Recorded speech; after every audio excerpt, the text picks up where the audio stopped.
La lluita contra la crisi és la principal preocupació, la meva com a president i la del Govern de Catalunya.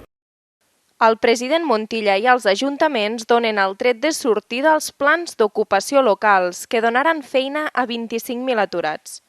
Amb una injecció de 100 milions d'euros, la Generalitat finançarà iniciatives del sector de la construcció i de sectors emergents com les energies renovables o les tecnologies de la informació i la comunicació. Els objectius principals, la transformació de l'economia i la creació d'oportunitats pels ciutadans més afectats per la crisi. Per això volem ajudar les institucions, entitats i empreses del conjunt de Catalunya a tirar endavant els projectes i les actuacions més adequades a les seves necessitats i que ajudin a la gent que s'ha quedat sense feina a trobar-ne i a obrir-se nous camins laborals.